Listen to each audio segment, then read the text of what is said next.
പുതിയ സർക്കാർ അധികാരമേറ്റതിന് ശേഷം 2026 2027 വർഷത്തേക്ക് ഒരു പുതിയ നിയമം കൂടി വന്നു. അതായത് സംസ്ഥാനത്തെ എയ്ഡഡ് ഹയർ സെക്കൻഡറി സ്കൂളുകളിലേക്ക് അധ്യാപകരെ നിയമിക്കുന്ന അഭിമുഖത്തിന് വേണ്ടിയുള്ള കമ്മിറ്റിയിൽ മന്ത്രിമാരുടെ ഓഫീസുകളിൽ നിന്നുള്ള സ്റ്റാഫുകളെ ഉൾപ്പെടുത്താനായിരുന്നു.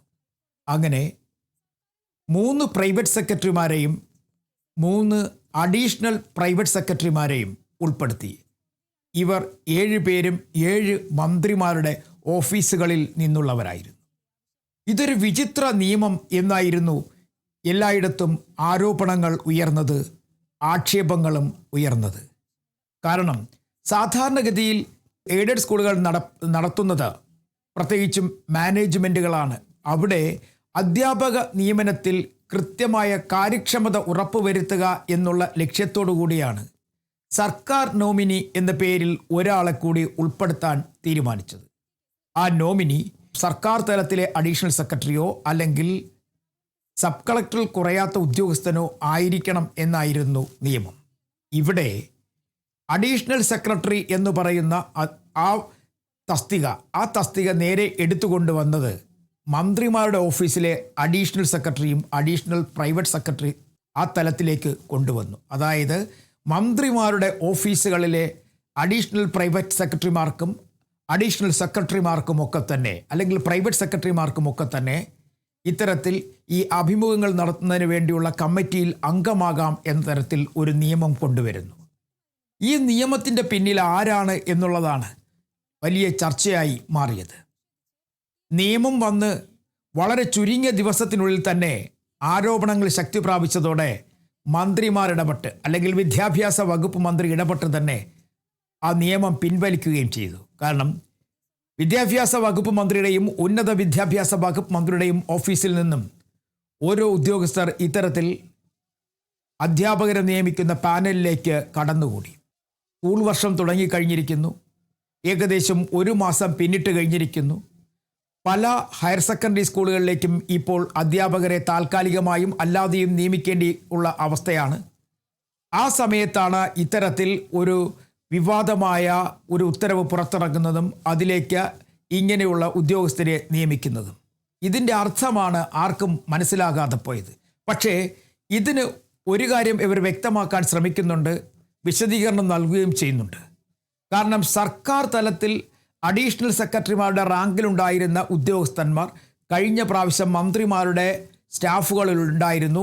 അവർ ഇത്തരത്തിൽ അഭിമുഖങ്ങൾ നടത്തുന്ന കമ്മിറ്റികളിൽ അംഗമായിട്ടുണ്ട് എന്ന്. ഒരു കാര്യം മനസ്സിലാക്കുക, അത് അഡീഷണൽ സെക്രട്ടറി ആണെങ്കിൽ അവർ സർക്കാർ ഉദ്യോഗസ്ഥനായിരുന്നു. പക്ഷേ ഇവിടെ നേരെ തിരിച്ചാണ്. ഇവിടെ മന്ത്രിമാർ തിരഞ്ഞെടുക്കപ്പെടുന്ന രാഷ്ട്രീയക്കാരിൽ പെടുന്ന ആളുകൾ അവർ ബിരുദധാരികളായിരിക്കാം, അല്ലെങ്കിൽ അതിനപ്പുറത്തേക്ക് വലിയ തരത്തിലുള്ള വിദ്യാഭ്യാസ യോഗ്യതയുള്ളവരായിരിക്കാം. ആ ആളുകളെയാണ് അല്ലെങ്കിൽ ആ ആളുകൾക്ക് കൂടി അനുമതി നൽകുന്ന തരത്തിലായിരുന്നു ഈ നിയമം കൊണ്ടുവന്നത്. അതിലെ ആദ്യ ദിവസങ്ങളിൽ തന്നെ മുൻ വിദ്യാഭ്യാസ വകുപ്പ് മന്ത്രി വി ശിവൻകുട്ടി എതിർത്തു. അദ്ദേഹം വാർത്താക്കുറിപ്പ് പുറത്തിറക്കുകയും ചെയ്തു. പിന്നീടാണ് മനസ്സിലായത് ഇതിൻ്റെ പിന്നിലെ പൊല്ലാപ്പ് ചെറുതൊന്നും അല്ല എന്ന്. എന്തായാലും കാര്യങ്ങൾ മനസ്സിലാക്കാതെ ഇത്തരത്തിൽ ഓരോ ഉത്തരവുകൾ ഇറക്കുന്നവർ അവരുടെ ശ്രദ്ധക്കുറവ് വലിയ തരത്തിലുള്ള പ്രശ്നങ്ങളിലേക്ക് കൊണ്ടുപോകും എന്നുള്ളത് ഉറപ്പാണ്. കാരണം നമുക്കറിയാം, എയ്ഡഡ് സ്കൂളുകളിലെ നിയമനം അത് സംബന്ധിച്ച് നടക്കുന്ന പുകിലുകൾ ചെറുതല്ല.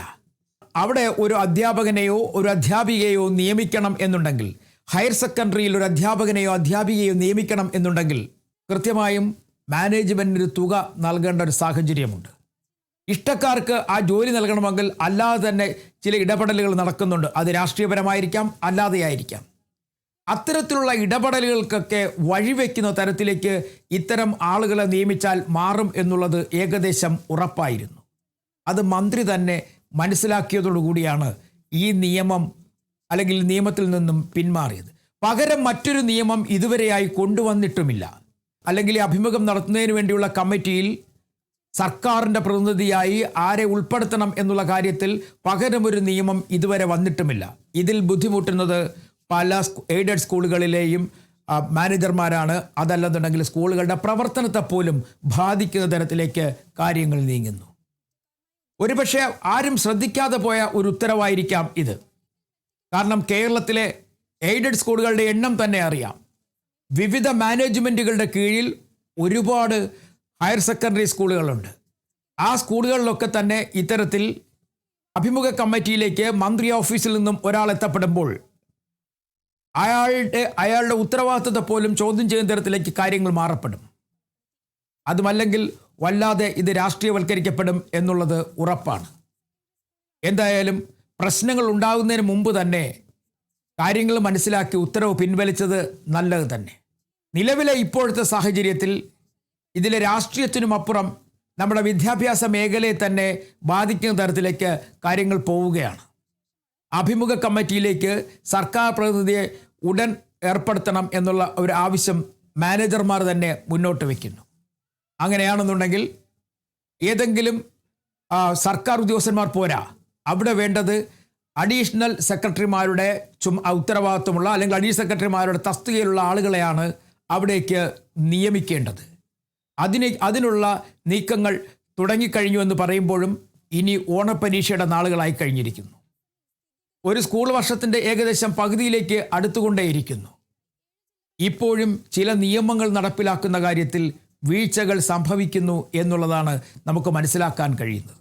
ഇവിടെ ഒരു പക്ഷേ അങ്ങനെ അല്ലെങ്കിൽ 2026-2027 അധ്യാപക നിയമനത്തിന് അല്ലെങ്കിൽ എയ്ഡഡ് സ്കൂളുകളിലെ അധ്യാപക നിയമനത്തിന് വേണ്ടി ഇത്തരത്തിലുള്ള മന്ത്രിമാരുടെ ഓഫീസിൽ നിന്ന് ആളുകളെ നിയമിച്ചിരുന്നുവെങ്കിൽ അവിടേക്ക് ഏതെങ്കിലും വഴിയിലൂടെ അല്ലെങ്കിൽ എങ്ങനെയെങ്കിലുമൊക്കെ ചില ക്രമക്കേടുകൾ കടന്നുകൂടും എന്നുള്ളത് ഉറപ്പായിരുന്നു. വ്യക്തിബന്ധങ്ങൾ ഉപയോഗിച്ചൊക്കെ അത്തരം ഇടപാടുകൾ സംഭവിക്കുമെന്നുള്ളതും ഉറപ്പാണ്.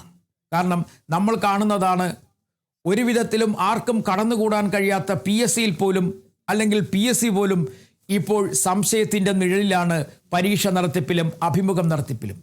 പിന്നെ എന്തുകൊണ്ട് ഒരു മേൽനോട്ടവുമില്ലാത്ത എയ്ഡഡ് സ്കൂളുകളിൽ ഇത്തരത്തിലുള്ള ആളുകളെ നിയമിച്ചു കഴിഞ്ഞാൽ പ്രശ്നങ്ങൾ വലിയ തരത്തിൽ ഉണ്ടാകും എന്നുള്ള കാര്യത്തിൽ ഒരു വിധത്തിലെ തർക്കവും വേണ്ട, പ്രശ്നങ്ങൾ തന്നെ ഉണ്ടായിക്കൊണ്ടിരിക്കും. എന്തായാലും നിയമം പിൻവലിക്കാൻ തീരുമാനിച്ചത് നല്ലത് തന്നെയാണ്. ഓരോ സ്കൂളിലും ഓരോ അധ്യാപകരെ തിരഞ്ഞെടുക്കുക എന്നുള്ളത് വിദ്യാർത്ഥികളുടെ ഭാവി കൂടി നോക്കിക്കൊണ്ട് വേണം. ഓരോ വിദ്യാർത്ഥികളും ഭാവിയിലെ പൗരന്മാരാണെന്നുള്ള ബോധത്തോടു കൂടി വേണം. അധ്യാപകരെ നിയമിക്കുന്ന കാര്യത്തിലായാലും അധ്യാപകരുടെ ക്വാളിറ്റി കണ്ടെത്തുന്ന കാര്യത്തിലായാലും ഒക്കെ ഈ അഭിമുഖ കമ്മിറ്റി എടുക്കുന്നതാണ് അന്തിമ തീരുമാനം. ഇതിൽ ഒരു വിധത്തിൽ പോലും ഒരു പരിചയവുമില്ലാത്ത പ്രൈവറ്റ് സെക്രട്ടറിമാരും അഡീഷണൽ പ്രൈവറ്റ് സെക്രട്ടറിമാരും ഒക്കെ ഇങ്ങനെ അഭിമുഖ കമ്മിറ്റികളിലേക്ക് എത്തപ്പെട്ട് കഴിഞ്ഞാൽ ആ തിരഞ്ഞെടുപ്പുകൾക്ക് പിന്നെ എന്തർത്ഥമാണ് എന്നുള്ള ചോദ്യം ഉയരുക തന്നെ ചെയ്യും.